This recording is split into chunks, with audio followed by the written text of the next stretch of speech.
Hey there, how are you? Dr. Dave here. Another episode of A Friend to Lean On. I just want to let you know, if you're confused, some people are still a little bit confused about this. This is a part of it's on my RV Dummy YouTube channel, but it's really kind of like a subset. It's a separate playlist. It's not really RV related. So I'll tell you what it's for in a second. But sometimes I will talk a little bit about some RVing in this segment, but A Friend to Lean On. But it's really not meant to be about RVing, if that makes sense. What this is, A Friend to Lean On.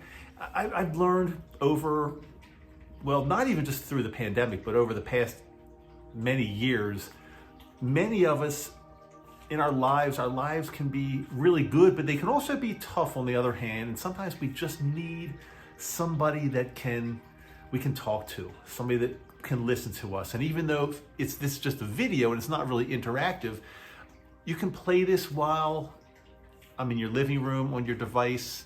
If you're having a tough time going to sleep at night and you've got some anxiety or some insomnia or whatever it might be, lay your little device next to your pillow and just play this, A Friend to Lean On, and you will have a friend, literally, to lean on while you're going to sleep. And no, I don't get offended if you fall asleep on this, because, so what I do, I spend about the first 10 minutes explaining what the whole thing's about, talking about a couple little cool things, and then about 10 minutes in, so if you're a regular here, you don't have to watch the first 10 minutes if you don't want, although there could be some new stuff, and there's going to be something actually pretty important in this first 10 minutes that I do want to share with you. So stick with me here. But the first 10 minutes just kind of explains what it's all about, and then I go into content, and I use that word lightly because nothing is ever scripted on A Friend to Lean On. It's basically so you can have somebody hanging out with you for about an hour. These go about an hour each. You don't have to watch the whole thing if you don't want, or you can watch it in segments if an hour is too long for you. But many people do want to use this to kind of, as they're winding down their day, as they're going to bed, as they're falling asleep, just to leave it on, and maybe not even watch the video part, but just to leave it on next to them and get relaxed. And I just want to let you know, I am your friend. I'm here if you need to lean on my shoulder for anything. If you want a virtual hug, I'm here for you. That's what this is all about. That's what this playlist. What am I going to call it? It's not called a play. It's called a series. That's a good word. I'll call it a series. A series called A Friend to Lean On. So I'm going to do something really cool today, starting today. Like I said, they go for about an hour. I mean, sometimes if I might cut it a tiny bit short. If I'm really on a roll, maybe it'll go a little bit, but about an hour, say 55 minutes to an hour, something like that.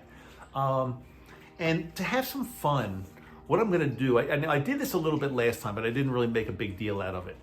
What I'm going to do is that somewhere in the episode, I'm going to bury a code word.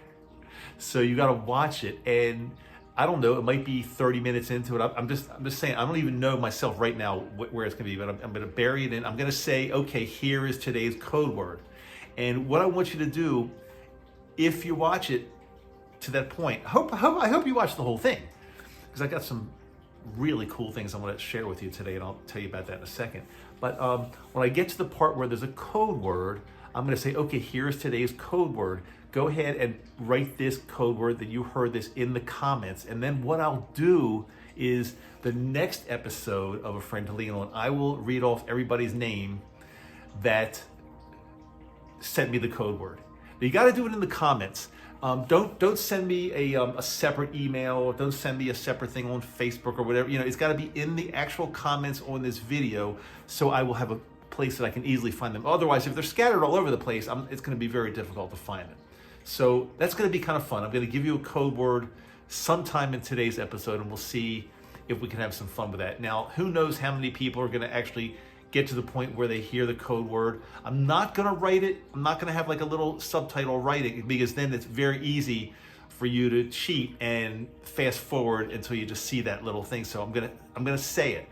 But I'm going to pronounce it very clearly so there'll be no mistake.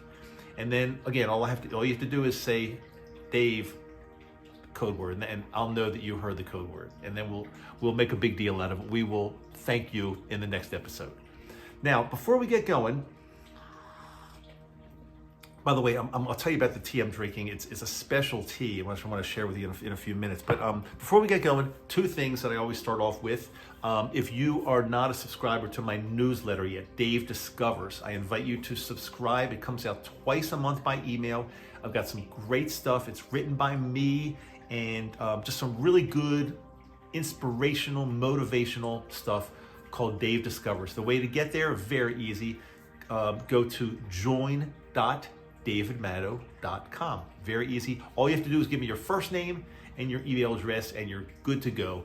And it's free. Everything's free. And if for some reason you don't like it, and I'll never spam you, I'll never give your name to any other people that are going to mess with you. It's between me and you. I will never take advantage of your email address. I promise. And if for some reason you don't like it, you click on subscribe one day, and we're still friends. I promise you that. Promise that. Second thing is, right after I record this today, I've got plans right afterwards. I'm going to take a bath.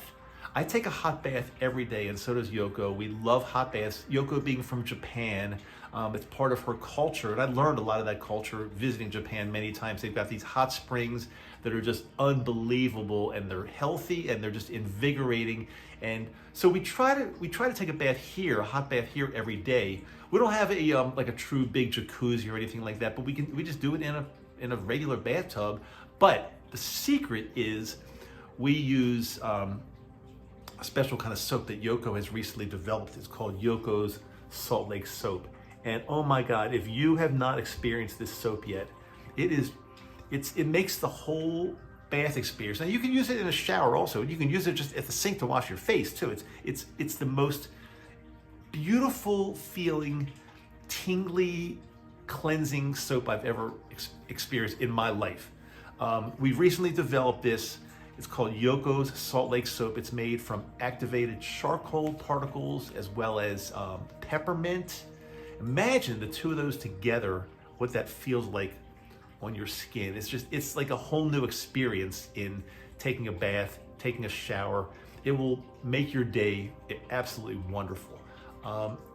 Also, good news is when you buy these from us, from Yoko, it does help support the channel. So it's a little bit, it's a tiny bit, but every little bit helps. And if everybody watching this orders a little bit of Yoko's soap, Salt Lake soap, it really does help the channel quite a bit, and we really do appreciate that. In order to get to see more explanation or more description of Yoko's Salt Lake soap, simply go to Yoko's Soap. I'll put that right down here too. yokosoap.square.site, and that's how you get there. I'm trying to think if I had any other little messages. I usually talk for about 10 minutes before I get into the content. And to be fair, I guess, for people that want to fast forward to that 10-minute point, I've got to maybe about another minute and a half to share a couple things with you before we get to the actual content. So that's what I'm going to try to do every time I put one of these videos out. The actual friend to lean on content will start at the 10-minute point. So if you've had enough of my talking at the beginning, if you've had enough of my talking about how wonderful soap is and things like that, you can feel free to forward. But there might be some things thrown in at the beginning, at the intro also, that you may want to hear, especially like today. You wouldn't have known about the password, the code word that I'm about to give a little bit later in the show. It'll get you famous. You will be famous because you'll have a shout out that, hey, Jim gave the code word, and Alan and Christine and Barbara. You know, I'm just making these names up, but it'll be really fun if you can do that. So Leah, let's get into it now. It's a couple of seconds early, but it's okay. I'll take another sip of my tea just to waste a couple of seconds. And if you are trying to fall asleep, make sure you have your device plugged in at least, because otherwise this will go on. You'll fall asleep with YouTube on. You wake up in the morning maybe with a very low or dead battery. So make sure you got your device plugged in next to your pillow. We're ready to take it away in a couple seconds with my new series, and a series that I think you're gonna love if you have not been with me yet. This is the third episode of A Friend to Lean On. So I guess what I'm gonna say is enjoy. Okay, so here we are, a friend to lean on. Now, I want to make it very clear that you do have a friend, and if you ever have a question, if you want me to address a certain subject, I can't promise you absolutely that I'm going to, because this is really just Dave kind of like monologuing and talking and relaxing you, and it's not really a Q&A session or anything like that. But if you have a subject, if you have something that you think might be of interest that you want me to talk about, send me a comment, and who knows, maybe I'll be able to incorporate it into a future video. As I told you in the past, this is not scripted at all. I just talk about what's going on in my brain as I'm looking into the camera, talking to you. Now, speaking about brains, I don't know, do you ever have days that, I've heard the term brain fog a lot. Brain fog is when your brain just doesn't seem to be working properly. You can't remember things. You don't do things right. Like you're like a mess. And although I don't think I've got brain fog this morning, I've been kind of busy doing a lot of things, and it seems like I've messed a lot of things up too. Like, for example, the last thing I did right before I pressed record here is I don't know if you do this or if you've ever heard of this. I've been doing a nasal and sinus rinse twice a day. Every day. Supposedly, it's not only is it super, super healthy, but supposedly it will also make your defenses a little bit stronger against viruses, especially like something like, coronavirus or anything that could be out there, flu, cold. So it's this nasal rinse, and this is not a promotion for this. I don't do, other than talking about my email, my e-letter at the beginning, and my soap, or our soap, Yoko's soap. I don't really do it. This is not a commercialized thing that I'm doing here. Dave's friend to lean on is simply a friend to lean on, but I want to share something with you because I've been doing this nasal, I guess you call it like a nasal lavage. It cleans your nasal passages as well as your sinuses. I do this every day. What do? You fill this up with distilled water or boiled water. It's got to be clean. It can't be like just water that just comes out of the faucet. But it's got to be like sterilized or distilled water. And you empty this. I've got these packets of it's a combination of sodium chloride, so that's salt, and I think like some type of bicarbonate. And it's a small packet. It looks almost like a Sweet and Low type, or like a little sugar packet, but it's narrower. And so empty that in. And since the water is room temperature, I usually put this in the microwave. I've got it down to a science for I mix it all up like that and then put it in for 20 seconds.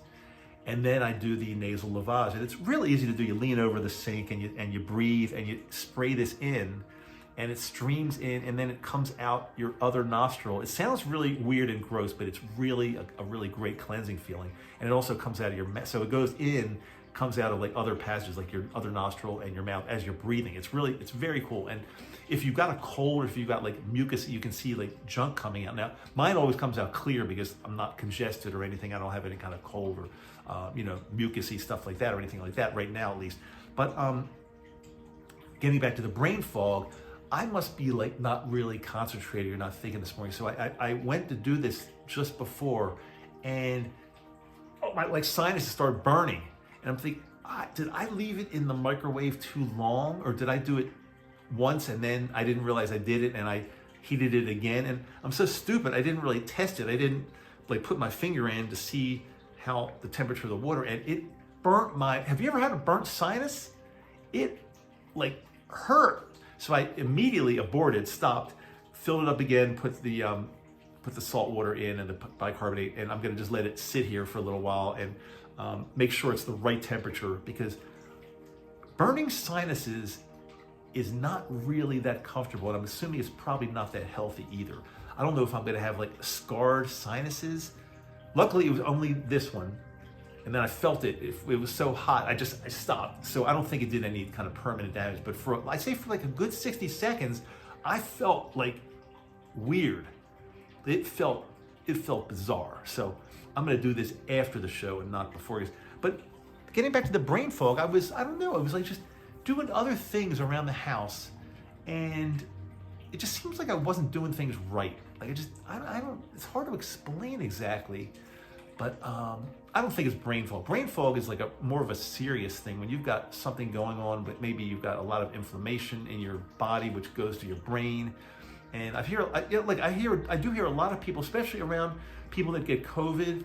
I hear people talking about brain fog and people that have problems with their digestive tract, and I guess impurities and toxins are leaching into their bodies, and they talk about brain fog. And luckily, maybe I've never really had true brain fog.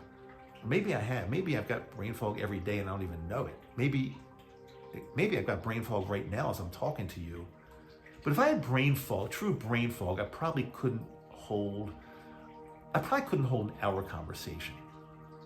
Probably not. So we'll see as time goes on, as I talk to you, we'll see. If I start getting really weird, you'll just say, he's got brain fog. He's got some brain fog today. So I don't know. I was thinking about a few things. Like I said, these things are totally unscripted. I could go off in any direction. And sometimes I just talk about things that happen in my life because, being a creator online and having a YouTube channel, it's really funny. A lot of people think that, if you've got a YouTube channel, you must be doing everything right in your life. If you're successful, if you had a successful business or whatever it might be, your life must be great. You must be doing everything right in your life. You never had any problems. But I want to share with you that that's totally not true. Yeah, I've got a YouTube channel, which is moderately successful. I mean, I've got over 10,000 subscribers. So I'd say that's in a moderate success rate. It's not like 100,000, but when I first started my YouTube channel, I made it very clear to you guys, a lot of you that were with me doesn't make sense, with me from the beginning. I made it very clear that I never wanted my YouTube channel to be a tremendous channel. I didn't want it to be one of these channels with 100,000 subscribers. I don't know most of the people, and you're just a number to me. I didn't want it to be like that. I wanted more of a smaller, intimate channel that people that comment frequently, I get to know them. And that's really what it's turned out to be. I know a lot of you, not all of you, but I know many of you, especially the ones that are frequent commenters, and maybe some of us have exchanged email messages or whatever it might be. I love that. But then about a year or so ago, maybe a year and a half ago, something like that, I put out a video. I didn't do this on purpose, but I put out a video, something about things that you shouldn't say to an RV salesperson. I can't remember exactly what the video was, but for some reason, it's all about the YouTube algorithm. And for some reason, YouTube loved that video. I don't even know why they loved that video, because I made a mistake and I did something, and the sound quality on that video was like awful. It sounded like I was in like a, not a tunnel, it sounded like I was like on an old time radio station, like, the audio was horrible. But for some reason, the gods at YouTube, the algorithm gods, loved it, and they pumped it out to, I don't know, I think it's had way over 100,000 views at this point. And that video got me a lot of new subscribers. And so I went from like a relatively smaller channel to a channel that had thousands and thousands of subscribers. And now it's like, I don't know, I'm somewhere between 11 and 12,000, which is, again, by YouTube standards, by like real successful YouTube standards, that's not a lot, but it's more than I really ever thought I'd get or wanted, because I wanted more intimate. And it's really funny. I think I told you this last time, but if I put a video out like this, now this is clearly not an RV video. And again, I've got it in a separate playlist, but people are really funny. RV people, or maybe all people are funny, but people are what's the word I want to, fickle. Maybe fickle's the right word. Like, you put out a video that is not strictly an RV video, and they get pissed at you.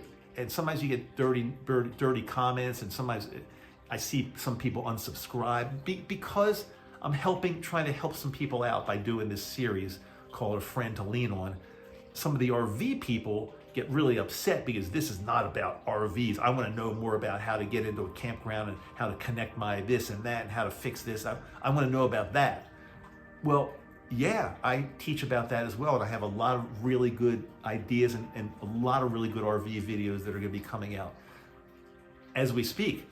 But all of my videos are not about RVs, not all. I did a little series called My Crazy Health Scare. I think it was 4 videos, because I went through some pure craziness over the past like 9 months. It's been bizarre. So I did like a video series on that, like what was wrong, what happened, what I did to feel a lot better. But some of the RV people got, not all, but you didn't get pissed, but a lot of some got upset and just unsubscribed. So unfortunately, since they unsubscribed, they won't be able to see my great RV content that's going to be coming out as well, paralleling all these other videos. So where was I going with that? I'm not even sure. I was talking about brain fog, talking about recording videos and how people are fickle. But one thing I do want to share with you is, I know where I was going with this, because we've all, I know exactly where. We've all, even though, I'm a YouTube creator, big deal. I'm just like you. I'm a person just like you. We all have our craziness in our lives, our problems, and our good things as well. I hope you have good. I've got a lot of good things in my life too, a lot. But I'm still human, and I still have a lot of craziness. And even in the past, like for example, I think about this a lot. Like when I went to high school, I was like, I didn't really like high school much. I think I was, number one, I was immature. I was like less mature than the other kids that were growing up very quickly, both physically and probably mentally. I matured very late physically. So, in high school, you had all the guys and all the girls that are, growing up fast and becoming young adults. And here I am, I probably still look like a little kid. So that really got to me psychologically and mentally. That was very, very tough for me. And I had a few very close friends in high school. I wasn't the most popular kid in the class. I wasn't one of the real cool kids. I was a little bit athletic, but I never really made any of the real, no, I did make the track team a couple of years. I think I did, on the track team, I actually did high jumping. I think I did some high jumping and also maybe some running, but mainly I was a high jumper, not a pole vaulter, but a high jumper. I loved high jumping. I'll get back to that probably in a couple seconds, why I think I got good at high jumping. It was pretty cool, actually, jumping over this bar that's like really high and you have to learn the form. That was actually pretty cool. But all in all, high school for me just sucked. I was out of it. I think I'm basically inherently a smart person. I think I'm intelligent, but I didn't apply myself. I just kind of dicked around and cruised through and didn't work hard. And I got through and I got into college. But I think looking back, if I would have really applied myself and worked really hard, like a lot of the kids did, if I would have really studied, because I never studied, but if I would have truly paid attention, it starts with paying attention in class. I never paid attention in class either. So if I would have paid attention in class and studied at home and studied well, I'm pretty sure I could have gotten straight A's without any problem. I'm pretty sure I could have. But I was kind of like an immature kid screwing around, just getting through. And sometimes I didn't even know where I was. Like high school for me was from 1969 to 1972, roughly. I graduated in 72.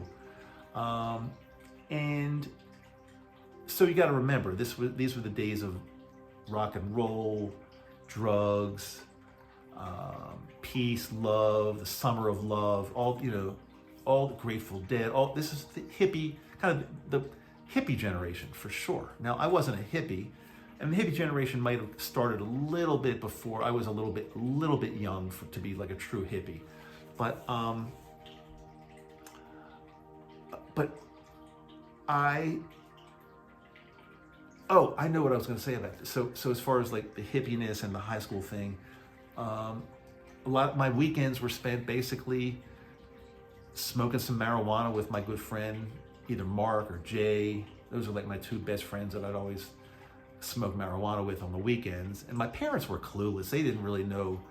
And luckily, I never got into anything hard. Like a lot of kids were doing a lot of harder drugs and things like Quaaludes and tripping and acid and all that kind of stuff. And luckily, I was, luckily or not luckily or unluckily, I didn't really get into any of that. I did, like, we drank a little bit of alcohol, and we smoked some marijuana. That was about it in high school.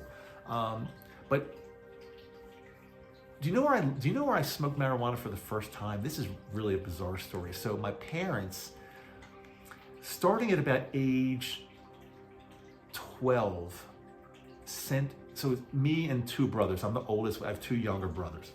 I think my parents wanted to get rid of the boys for the summer so they could have like their fun and not worry about doing stuff with their kids over the whole summer. So so at age 12, and my brothers were younger, they started sending us away to summer camp. Now, summer camp went anywhere. The first 2 years we did summer camp, we went away for 4 weeks. And then the second part of that, few years later, we started going the whole summer, 8 weeks. The boys would be away. So I don't know what my parents did. They probably had these wild, crazy parties. I had no idea. But they thought summer camp was such a safe, pure place for their kids. But meanwhile, I was a camper starting at about age 11 or 12, maybe, something like that. But I kept going to camp, and we switched camps a little bit. And then later on, as I got to be an older camper, I was one of the older campers there, and they gave me some extra privileges, like I could go out in the evening sometimes. On a limited basis, I could go out. So this was probably, let me think, I'm guessing 1970, 71, somewhere around there. Maybe 71, I'm thinking.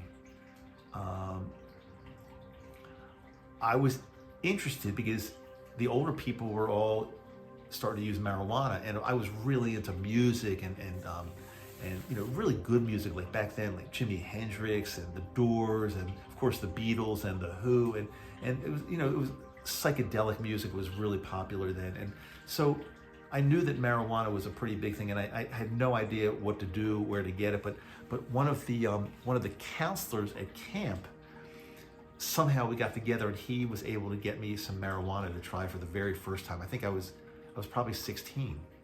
Now, maybe by today's standards, that's really old to try marijuana for the first. Probably kids these days are doing it I don't know.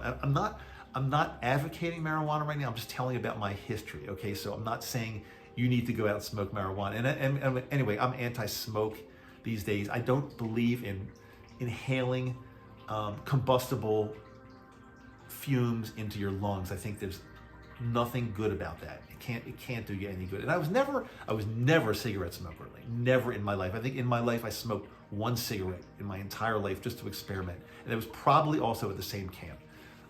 Yeah, Mom and Dad, you did a great job. You thought we were so pure, and you thought everything was so clean and safe, but your son was smoking marijuana at camp, okay? Now you know it. Now my father has passed away. He probably won't be seeing this video, but my mom, I don't know if she'll watch it or not, but I told her in the past anyway, I told her, Mom, you thought camp was so pure and clean, but that's where I got turned on to marijuana, and I loved it. So, it was a counselor. I said, what was it? The guy's name was Dave something too. I think his name was Dave. And he somehow would get me marijuana. I didn't ask where he got it. I had no idea. Back then, there was no such thing as like dispensaries. You couldn't get it legally. It was all illegal. But I remember the last day of camp, that season, the last day of camp, the final day of camp, we're all leaving. And this counselor Dave comes up to me and says, Dave, I've got a going away present for you. And he hands me this marijuana joint, little marijuana joint. And he said, take this home with you and it'll get you going from when you get home. I mean, you get really good role models, right? Showing the campers how to smoke marijuana. That's terrible, but I'm sharing my past with you because my past is not perfect. So I didn't know where to hide this. I knew enough that I didn't want to carry it in my pocket, because what we would do, we would take a bus, like this big Greyhound type bus home from the camp in Pennsylvania back to the Baltimore area. And I knew it was like about an hour and a half ride. I didn't want to have it like on me, so I didn't know what to do. So I had this little tape recorder that I would always carry with me. It was a Craig. This one might have been a cassette recorder. Originally I had a Craig reel-to-reel, but a very small reel-to-reel. Like the reels were like about that size. and I recorded my music and played it. It was recorded from the radio. It was really cool. But back then, we couldn't stream music, and if you wanted to hear, if you heard songs on the radio that you wanted to listen to a lot, you could record them from the radio. So I was into music. I carried this tape recorder with me. It was a little unit, probably about so big. So I figured if I had a screwdriver, I would unscrew the back of this tape recorder and get a piece of duct tape or some kind of tape and tape the marijuana joint to the inside of the tape recorder, the inner workings of the tape recorder, and then screw it all back up. And that's how I was going to carry my illegal marijuana joint back home. So I think it was just one. It might have been two, but I think it was one or two joints. I can't remember. So carrying my tape recorder, and I've got it on the bus with me, and I'm guarding it, I'm carrying it in, probably listening to music on the bus. And I remember when we got back to Baltimore, all the kids were coming off the bus, and my grandfather was there, who, I guess if I can think back and calculate roughly, so if this was, let's see, 1960, he was probably in his late 60s, at the time. I thought he was very old, of course, but late 60s is not really that old by our standards now. But I remember holding my tape recorder, and I'm trying to get off the bus, and I probably had some other luggage, and my grandfather says to me, "Dave, here, I can carry that tape recorder for you." And I didn't know what to do, so I gave it to him, and my grandfather's walking around with my tape recorder with contraband inside of it. It was just the funniest thing ever how my 67-year-old grandfather wound up with my tape recorder with my marijuana joint or joints inside, and he's carrying this all around like he's real proud. I didn't know what to do, but I figured there's no chance of anybody getting caught because you'd have to take screwdrivers and unscrew the thing, and there's no way that anybody would get caught. I eventually got it back, and I remember storing my little stash in my closet at home. In my closet, there was a little one of those little attic doors. You just press it, and you can store stuff kind of up on the rafters. It wasn't a true finished attic. So I took those marijuana joints out, put them in a bag, I guess, and put them up in the rafters. So virtually there was no chance of anybody ever finding anything. Now, and that used to be the place where I kept, as years went on, and we lived in that house, that was the place where I stored my marijuana.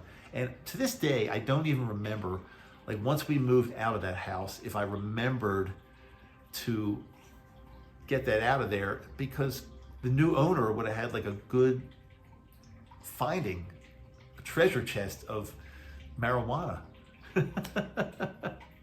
I did not intend this episode, A Friend to Lean On, to be about marijuana. And, what do you do when you get older, and you get older and older, and you have kids, and the kids are really young, and then they start getting older, and they ask you Daddy, did you ever smoke marijuana when you were young? And then, what do you do? Do you lie to them? Do you say, "No, I would never do that"? Or do you're supposed to always tell the truth to your kids. So my wife and I now she's my ex-wife now, who I had the kids with. But we always, when they were really young, we had this little pact, and we would say, if they ever ask, when they get older, if they ever ask us this question, we have to lie and say no. That was our deal, and that's what we did. They thought we were the straightest people ever. But as your kids get older, and they get into their 20s and 30s, then you can tell your kids almost anything. So I've shared everything with my kids now. My kids know. I don't hold things back like that because, first of all, it's not terrible. It's not like a really bad thing. It's just, I think most people have done it. Most people have, or experimented or whatever. But it's kind of cool when your kids become adult kids and you finally get to tell them, "Oh, Dad did this and Dad did that," and they look at you as a real human being. Yeah, they still look at you as a father. They still respect, but they also look at you as a human being that had a childhood and did the things that young people do. I think that's a good thing. I like to communicate with my kids, and I like to tell them about things that went on in my past. Of course I don't tell them everything because my past is long. It'd be one long continuous story, and it would be too boring, I think, to tell them ever. But as things come up in conversations, now I don't hold back, and it feels good. It feels better not to hold things back. And even being on this video with you, a friend to lean on. You are a friend of mine, and you're leaning on me. I'm leaning on you a little bit by telling you some of these things. It's almost like it's therapy going back and forth. I'm sharing a lot of craziness, things that happen in my life, but maybe they could spark memories in your life as well. Maybe you've got crazier things, or maybe you think too many crazy things went on in my life, and maybe your life was not as much fun, or maybe boring, or maybe better. I don't know, but this is how we share it. I'm kind of an open book. I'm being very transparent. I'm not embarrassed about anything in my life. You know, we're all human, and things can go wrong. And I mean, a lot of people are embarrassed because they take care of they need to take care of their mental health. Not just, I'm one that not only takes care of my physical health, and I go for a physical every year.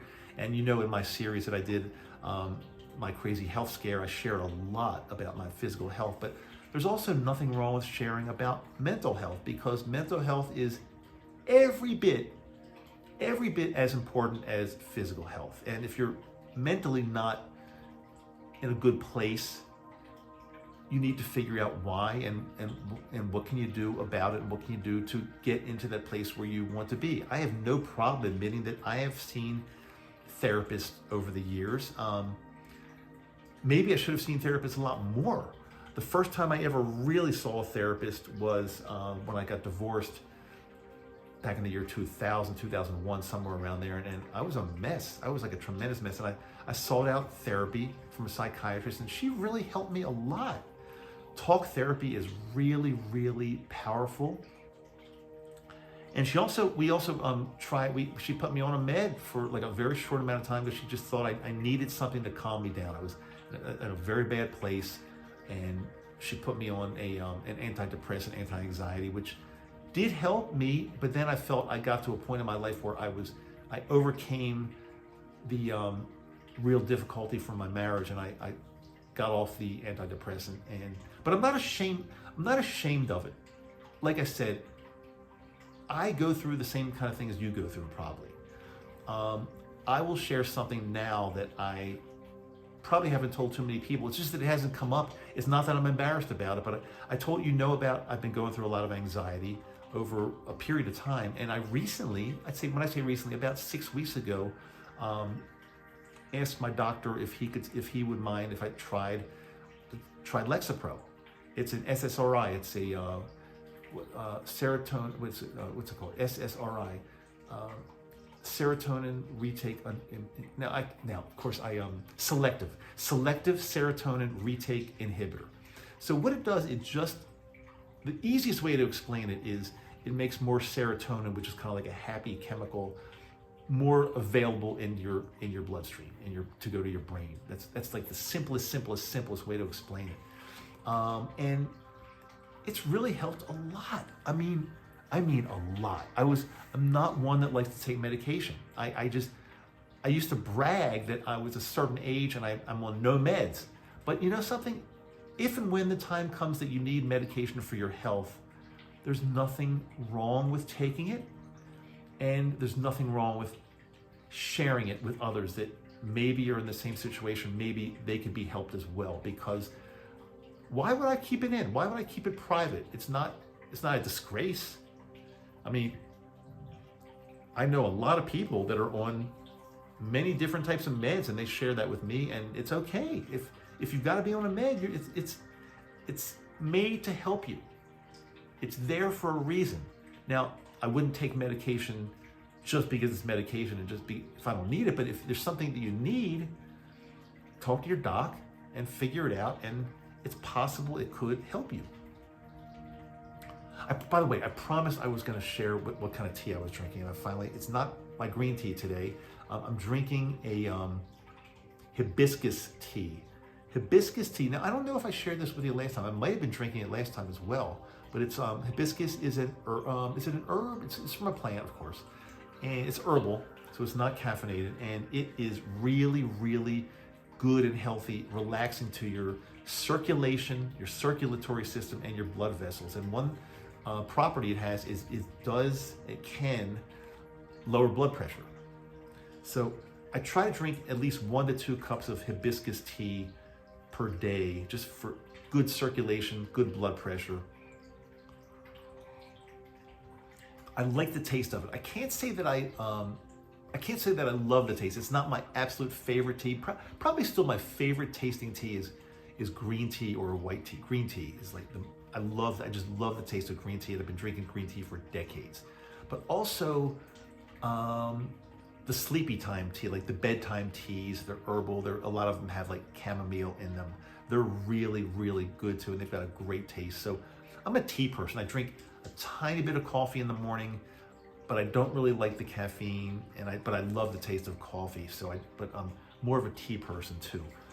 Let me take a second here and I'll give you the code word, because we're 40 minutes into this thing now. You've waited patiently. I hope you finish out with me, because I've still got some really cool stuff to tell you, but I'm gonna give you the code word. So what that means again is, I'm gonna give you this word, and the word is, let's see what I wrote down this earlier. The word is simply love 21. Love 21. Because we think, I'm hoping and I'm thinking the year 2021 is gonna be a much better year. Oh my God, 2020 has just been, there were a lot of good things that came out of it, but it was a rough year for a lot of us, let's face it. So love 21 is the code word. I want you to write that in the comments section. You could just say love 21. You don't have to say anything else. You could say, Dave, I heard you say love 21. It could be any, but as long as you say love 21, I will get it. I'll know it. I'll congratulate you, and I will try my best. We're gonna work this out. I'm gonna mention anybody that gives me the code word love 21. Now, it's starting with a mention, but as we get into this and as this series picks up more listeners and more viewers, I'm hoping it does. You never know. When you start something new, you just never know if it's going to work or not. But I've had a lot of great comments from people that watch the whole thing and really, really love it. So I'm hoping it's going to, if you know of anybody that could use a friend to lean on, let them know about the series. They don't have to be into RVing. They don't have to watch my whole RV channel. They can just subscribe to this playlist, this one playlist, and they can have a friend to lean on. So if this gains, and as it gains in popularity, if it does, we can do, I'm thinking with a code word here thrown into the middle of this episode, we could do all kinds of things. I mean, who knows, maybe one time I'll say whoever, the first 10 people that give me the code word will get a bar of Yoko. So I don't know if I'm gonna, but it could be something like that. So let's get started today, and simply today you'll get a shout out. That's what you're gonna get to. You're gonna get a shout out on my very next friend to lean on. So listen to that, and there'll be a new code word in the next episode of A Friend to Lean On, and I'll bury it in there somewhere. It's not always gonna be right at 40 minutes. It could be earlier. It could be later. It just depends what I'm thinking, what I'm talking about, because again, like I said, these aren't scripted at all. And I had somebody, I can't remember who it was. It was somebody pretty funny last time, said, Dave, I don't know how, I could never do that. I could never start a camera and talk for an hour. It would just be impossible. But it's funny. I'm not saying it's easy, but when you get into it, it's not difficult because, well, first of all, I've been like a public speaker for decades. So I've spoken on stage in front of anywhere from, it could be from one person maybe, like in a little bookstore, to, I think the largest audience I've ever spoke to was probably in the 3,000 to 4,000 range. And when you're on a stage, a big stage in a big hall, and there are 3,000 to 4,000 people in the chairs, and it's totally different than me speaking to you here or doing like a little book signing in a bookstore or a small seminar. It's very different because when you're on stage in front of 3,000 to 4,000 people, you've got generally professional lighting shining right in your eyes because they have to light the stage up. So you've got like all this lighting and you can't really see the audience. So you're on stage speaking to an audience that you can't see. You don't know if you kind of know they're there because you were told there are 4,000 people in the room or 3,000 or somewhere. You were told, but the lights are out and you got a big bright lights that are on this big lighting truss or hanging from the wall, wherever the ceiling, shining at you, and you're just talking, and you hope there are people out there that are watching. You know there are, because you hear laughter sometimes, and you hear things, and sometimes you can see a little bit in the front row, but that's about it. You can't. And by the way, the biggest hack: new speakers, if they're speaking in front of a large audience, you never get out on the stage, and you never see an amateur speaker or brand new speaker comes out on the stage and they'll go like this, like the lights are in their eyes, and they're saying, God, I can't see anything. But you never do that. Like a seasoned speaker, a professional speaker will just get out on stage and just, hey, how's it going? And start speaking, even though you can't see anything. It's a weird feeling. The first few times I spoke to an audience that large and couldn't see them, you really have to get used to that. It's very, very weird. Imagine being on a stage, knowing there are thousands of people in front of you, but you can't, and just with bright lights. It's really, really weird. So it's not difficult for me to get on camera and speak for an hour just off the cuff. It's not difficult just because I've had a career, basically, public speaking and doing a lot of it. And at first, I'm sure I sucked. And because of COVID, of course, there hasn't been any. I think I'm semi-retired. I'm not actually in a hurry now to get back on stage, on like the real stage. I'm not in a hurry, because I'll tell you, taking time off, doing that stuff, and just kind of kicking back and doing my thing and spending more time on my channel here and doing this kind of stuff for you has been so much more. It's been so much more fun. It's been really fun and relaxing for me. So that's the answer. That's why I could sit down on my sofa in my sticks and bricks home. For those of you that are not RVers, sticks and bricks, as opposed to being inside your RV or inside your motorhome on wheels, when you're in your regular house, we call it sticks and bricks. So it's made out of wood and mortar and bricks and things like that. It's sticks and bricks. So when I'm sitting in my sticks and bricks house with a camera in front of me, no script, it's kind of fun. And you know why? You know another reason why it's fun is because I know you on the other end are enjoying this. Because especially right now, if you've made it to 47 minutes or so, however long we are into this thing, if you've made it this far, either you have no life. I'm just kidding. I love it that you're this far into it, because that means we're connecting. And not only do you have a friend to lean on in me, but I've got a friend to lean on you, even though I can't see you. When I'm looking in the camera, I see myself, but I feel your presence and I know you're there, especially from previous videos that I've made, a friend to lean on videos, from the comments that I've gotten from some people, maybe you, from comments I've gotten. I feel you there in my audience. So it's kind of similar to speaking with bright lights in your eyes, not being able to see, because I can't see my audience right now. I can't see my audience, but I can see my turntable over there, my record collection, my speakers, my computer, my djembes. I've got 2 drums. They're called djembes. I'm not a drummer, but a few years ago, Yoko and I got these because we figured we would try to do some drum circles sometimes. And let me grab one for you. If you're trying to go to sleep, if you still haven't fallen asleep yet, this might not help, but maybe it will actually. Let me just grab this. It's right here, so don't go anywhere. It's going to take me literally 5 seconds. But I've got this, and I'll share it with you. We've got these things. They're called djembes, and it's pretty cool. So it's big, and I'm not going to be able, the way this thing's situated right now, I'm not going to really be able to position it the correct way, because you're supposed to have it so it's kind of pointed, leaning out. But anyway, it kind of looks like this. See, it's big, and it's heavy, but you can do some cool things. I could probably even play some things that put you to sleep, and you can just do simple patterns.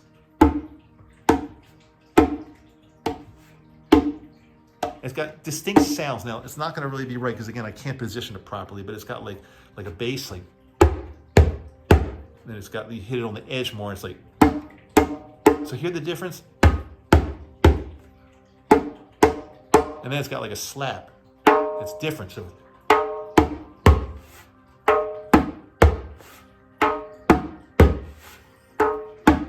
And you can just make up simple little, I mean, even something like this is very meditative. Like,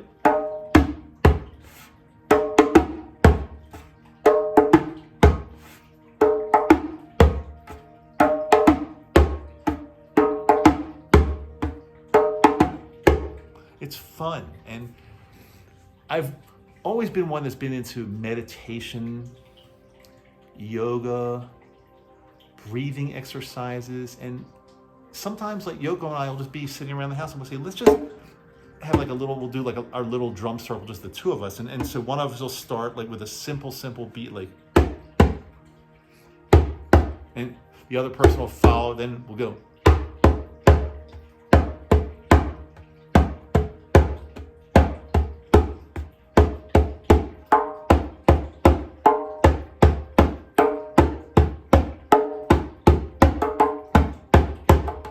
It doesn't have to be complex. Like I said, I'm not a drummer. My brother Marshall is a drummer. He's a really good drummer. He could probably make this thing sound awesome. But you don't really have to know what you're doing.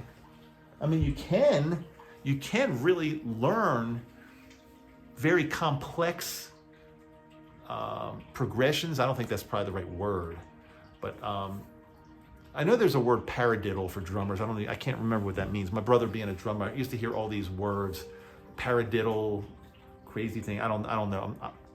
I'm not a drummer. I don't know. I couldn't answer any questions about drumming, but it's kind of cool having a gem. So the only reason I said I'm looking around, I don't see you. I do feel you. I do feel your presence, but I don't see you, but I see all these things around my room, which I love because Yoko and I have become more minimalistic. And when we moved from Maryland, we just sold so much stuff. We had a lot of stuff just lying around, just stuff that we maybe didn't need. And we sold most of it. And now we're renting this house. I love renting, by the way. I've been a homeowner for decades. But I love renting now. I love renting because you don't have to worry about anything. You don't have to worry about property taxes, insurance, maintenance, repairs, anything. It's just, I write a check once a month, and if anything ever happens to the house, I text my landlord and she has it taken care of like super quickly. She's great. We love her. It's like a win-win. And the money that I used to have invested in my house, it's in the stock market now, which I think is better. And again, this friend to lean on thing it's not meant to teach. It's not meant to be a lesson. It's supposed to be a friend, and you can lean on me, and I can lean on you, and we can talk to each other. But again, maybe here and there I will give you some life lessons, just because I've learned so much stuff over the years. And this is not a commercial, but I want to share something with you that I've been doing over the past many months. I'm writing a book. I don't know if I told you this yet, but I'm writing a book. It's a simple book on personal finances, and it's due to come out fairly soon. As I'm recording this, it's probably within 3 months. It's going to be ready to go. So I will date this now. It'll be ready to go hopefully by the end of the first quarter of 2021. I think I already dated this anyway, because we already talked about 2020 and how crazy it was, and now it's 20. Now Love 21 is the code word, of course. This book it's going to be called How to Become the Neighborhood Millionaire. And the reason I'm writing it is because too many of us have made too many crazy financial mistakes, personal financial mistakes, and I made some too when I was younger. I made crazy ones, but luckily I got on track and learned, and I taught myself a lot of stuff. But too many people don't learn from the mistakes, or they're confused, or they think things need to be complex. So I'm writing and wrote this very simple book that explains from start to finish how to finally take control of your personal finances, and not only that, but become what I call the neighborhood millionaire. And I explain in the book what the neighborhood millionaire is. It's similar to, that book from the 90s, The Millionaire Next Door, where it's a millionaire. Your next door neighbor might be a millionaire, but they're not showy. They're not They're not flying around on jets, private jets everywhere. They just have the money that they like, that makes them comfortable to live on. It happens to be over $1 million, but they're not flashy.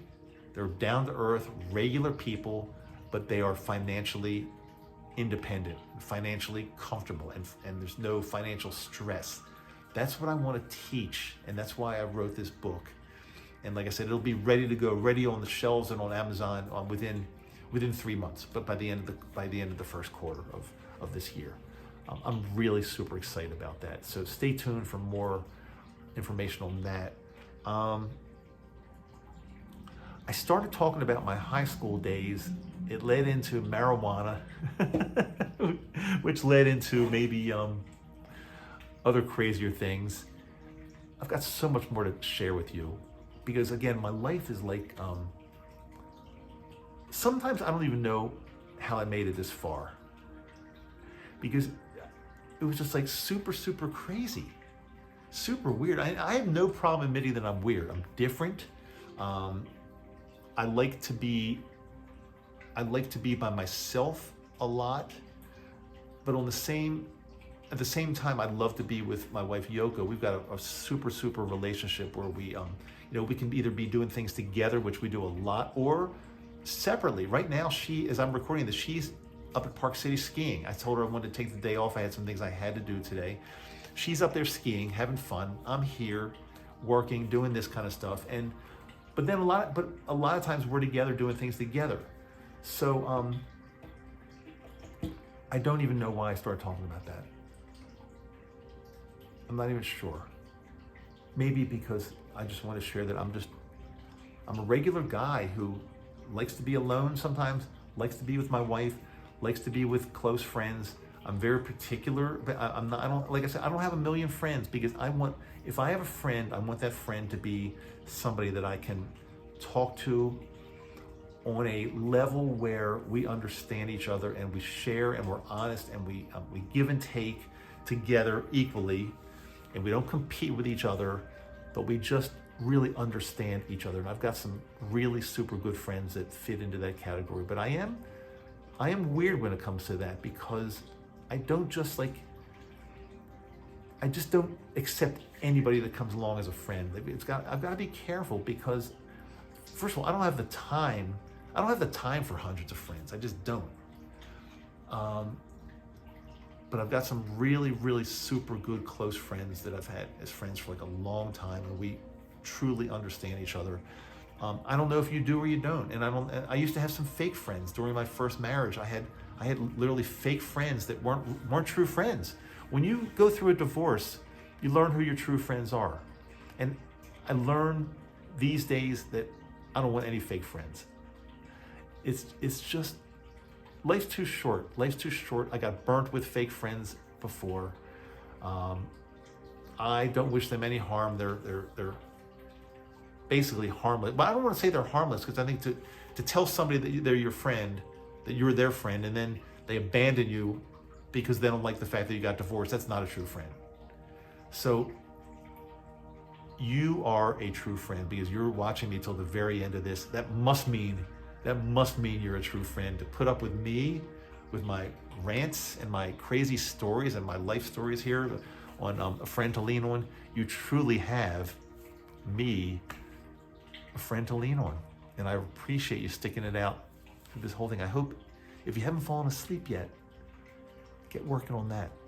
Play this over again or turn on some very light meditative music. If this still hasn't gotten you to fall asleep, after this just pull up a meditative playlist on Spotify or Apple Music. There's some really good ones out there.